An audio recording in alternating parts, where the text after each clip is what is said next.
Oh, what could have been. Let's analyze that last play for the Bears in which they had an opportunity to tie the football game and potentially win it on the next play, depending on if they went for two or not, and break it down for you guys and whether or not it was the right decision to have that play there and then what Caleb Williams could have done differently. What is going on, y'all? Faiz Sports Talk back at it with another video talking, of course, some NFL here to talk about the Chicago Bears. So if you're a Bears fan, guys, please do hit that subscribe button down below and make sure to hit the bell icon so you're notified every time I drop a new video. Real quick, let's give a shout out to the sponsor for today's video, Underdog. Underdog just dropped prediction markets, spreads, totals, and team outcomes. And the best part, you can combine them with player picks for bigger multipliers. Sign up today with my code FAIZ, F-A-I-Z, and make a $5 fantasy entry to get $100 in fantasy bonus entries. Prediction markets are now live in 25 states, guys, including Texas, California, and Florida. And Underdog is available in over 40 states with player picks and draft games. Prediction markets, player picks, all on Underdog. All right, let's get into this, man. Let's get into this. So I have watched and replayed this play probably about 50 times by now, maybe 100. It is crazy how many times I've watched this play. And let me start with the play call itself before we break down, what should have happened and what, does happen. The play call itself.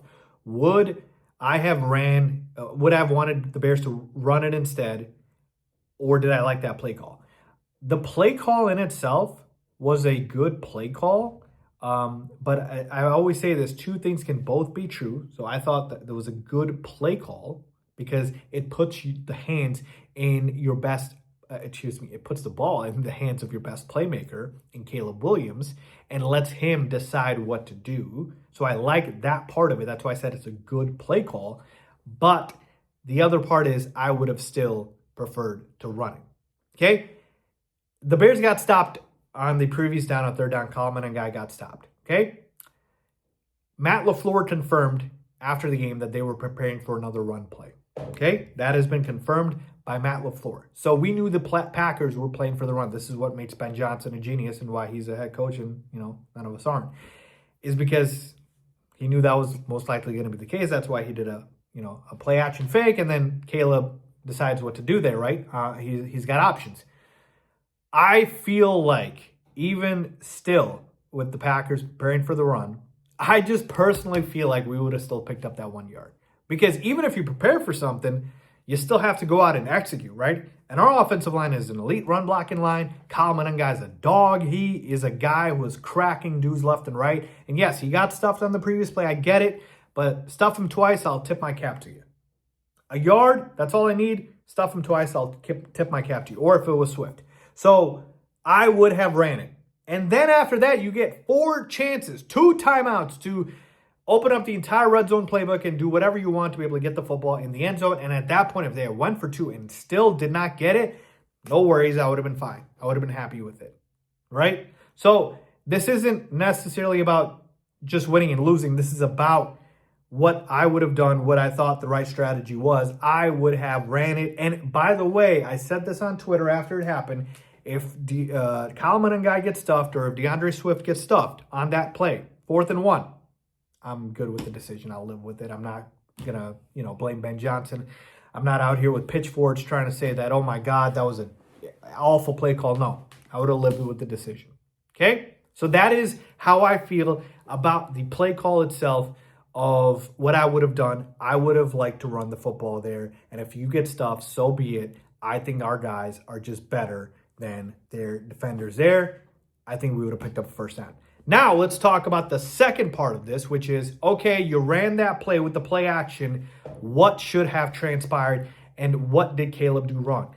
Clearly, Caleb was way too late on the throw. To Cole Kmet, way too late, way too short. That is indisputable, right? Go back and look at every replay. You can see that was clearly the case. Caleb admitted it himself. Now, could Caleb have run for it, right? That was something a lot of people were thinking about. So here is what I saw. When Caleb initially had that play action fake, his 2 decisions were running the football or throwing it to Cole Kmet. The second Caleb decided that he was going to take an extra second, what have you, to be able to look for Cole, the running option was out of the picture. because Caleb needed to be extremely decisive. There were multiple defenders waiting for him, and the time to go for the run would have been as soon as you break out of the play action fake. It's like play action fake, boom, you're going for it, and you're trying to pick up that 1 yard. So that's when the run should have happened. It can't happen after that. Caleb probably gets stopped, even as elusive and as good as he is. Okay? So that eliminates that part of it. He should have ran, but only at the very start of it. The throw to Cole. Similarly, Caleb, as soon as he's getting out of his break, you can see Cole get open, and that is when Caleb should have thrown it. It was a tough throw, rolling to your left, right? But we've seen Caleb Williams. He's a master at these off-platform throws. He's elite at them. He needed to get that ball out as soon as he's out of that play action because Cole is open for a second there. And then Keyshawn Nixon, the guy who intercepted Caleb Williams, his man was DJ Moore. He peeled off of DJ to get back to Cole because he probably watched the tape and knew that, hey, that was the same play from the Eagles game, and Cole Kmet was going to get the ball. So credit to Keyshawn Nixon. He got that. But Cole Kmet was open, but not when Caleb threw it. He was open for that sliver of a second there as soon as the play action fake happened. All right? And then finally, I heard a lot of people talk about this. Oh, DJ Moore was open. DJ Moore was open. DJ Moore, I believe, was never part of the progression. I think literally the play was you come out of the play action fake, you either check it down to Swift, it's Cole Kmet, or you run the football. Not in that order, but those are the options. I don't even believe you can get to DJ Moore. DJ Moore gets open because of the fact that Caleb at that point is about to throw it, and then all the defenders converge onto Caleb, and then that makes it look like DJ's open. By the way, there were a lot of bodies there, a lot of traffic there. Okay, so I wouldn't have liked that decision, and it was just a risky play. So I'm not saying like, oh my goodness, like it was impossible, but I just believe that that's the last option. All right, like I said, check down to Swift, run the football, or Cole Kmet. Like those are the three plays in the progression. Those are the three options that Caleb has. I believe the DJ Moore option was not even something that he was thinking about and didn't probably have time to think about. So ultimately speaking, Caleb should have just made a better pass. It should have been higher. And throwing that at that late timing to Cole Kmet, this is the last thing, or the last part of it, which is, okay, you're late on the run, you're late on the throw to Cole Kmet, Swift check down is covered, you miss DJ Moore.